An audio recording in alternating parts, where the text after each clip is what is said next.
இங்கே வந்ததுக்கு பிறகு தான் தெரியுது இது ரீயூனியன்னு கன்ஃபார்ம் ஆகிடுச்சு. நான் கூட பார்த்தேன் திரைத்துறையில் ஒவ்வொரு ஜாம்பவானும் ஒவ்வொரு திசையை நோக்கி ஓடிக்கிட்டே இருக்காங்களே, எந்தெந்த காலகட்டத்திலலாம் இவங்க தனக்கான ஆளுமையை நிரூபிச்சிருப்பாங்கன்னு நினச்சேன். அப்படி நினச்சி நான் வந்து பள்ளி பருவத்திலேயே நான் ரசிகர் மன்றம் வச்சது அண்ணன் மோகனுக்கு அவர்கள் தான். அதுதான் நான் சொல்லியிருக்கேன் நான். ஏன்னா இப்போலாம் அந்த எங்கள் ஊர் பக்கம் வரும்போது தஞ்சாவூர் அந்த கிராமங்களுக்கெல்லாம் படம் வரும்போது 2வது ரிலீஸில் தான் வரும். அது ஃபஸ்ட்டு ரிலீஸ்லாம் இப்போ கிடையாது இல்லைங்களா. அப்போ வந்து இந்த பாடு நல்லாவேன்னு ஒரு படம், மலையோரம் வீசு காத்தா ஒரு படத்துக்காக வேண்டி 9 நாள் தேட்டரில் ஓடுனுச்சு. இது ஒரு டூரிங் டாக்ஸில் 9 நாள் அந்த படத்தை பார்த்தேன். அந்த அளவுக்கு வந்து பிரமிக்கக்கூடிய அந்த மனிதர்களை எல்லாம் பக்கத்தில் பார்க்குறமேன்னு நான் சினிமாவுக்கு வரும்போது ரொம்ப ஆசைப்பட்டேன். என்னென்னு கேட்டிங்கன்னா, எதை நோக்கி நம்மளுடைய பயணம் போய் கொண்டு இருக்கிறதோ அங்கே போய் சேர்ந்துரும். ஆனால் பயணம் சரியாக இருக்க வேண்டும் என்பதை திரைத்துறைக்கு வந்த பிறகுதான் நான் அதை கற்றுக்கொண்டேன். ஆனால் இந்த மேடையில் எனக்கு அண்ணன் சொன்னார், என் மண்ணுக்காரங்கிறதுக்காண்டி கூப்பிட்டுருக்கேன் அப்படின்னாரு. யாருக்கு அண்ணன்? அது உண்மைதான்.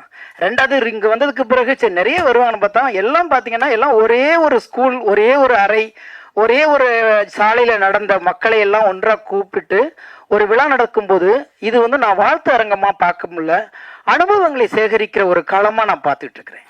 ஏன்னா ஒவ்வொருத்தரும் பேசும்போது ஒரு புத்தகம் மாதிரி இருக்கு. இவங்க கடந்து வந்த பாதைகள், அவர்களுக்கு வந்து ஒவ்வொரு அனுபவங்களை சொல்லுவோம். ஏன்னா மனிதர்களுடைய அனுபவங்களை இன்னொரு மனிதர்களுக்கு கடத்துவது என்பது அபூர்வமாக இருக்கிறது இன்றைக்கு வந்த படைப்புகள்ல. அப்படி இவங்களுடைய அனுபவங்களை கேட்கிற ஒரு மேடையாகத்தான் இதில் பார்த்துட்டு இருக்கிறேன்.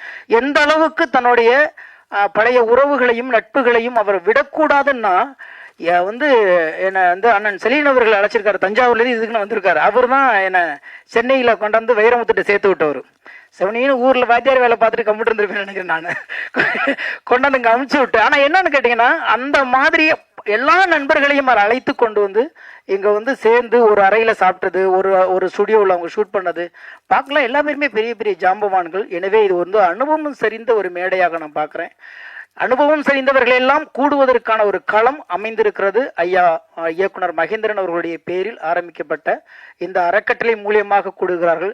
எனக்கு என்னவோ இந்த இன்ஸ்டியூட்ல இந்த மாதிரி மாதம் ஒரு நிகழ்வு நடத்தி இவங்களுடைய அனுபவங்களை சொன்னாலே பின்னவர்கள் வருபவர்களுக்கு, இனிமேல் சினிமாவுக்குள் வருபவர்களுக்கு சினிமானா என்ன, உழைப்புனா என்ன, நேர்மைனா என்ன, படைப்புனா என்ன, எவ்வளவு தூரம் ஒரு வெற்றிக்காக கடக்க வேண்டியிருக்கிற இந்த அனுபவங்களே கூட அடுத்த தலைமுறைகளுக்கு கடத்தணும் அப்படிங்கம்னா இந்த மாதிரி ஒரு நிகழ்வை தொடர்ந்து இந்த இன்ஸ்டியூட்ல நடத்துனீங்கன்னா என்னை போன்றவர்கள் எனக்கு பின்னால் வருபவர்களுக்கும் இது மிகப்பெரிய பாடமாக இருக்கும் என்ற நம்பிக்கை இருக்கிறது.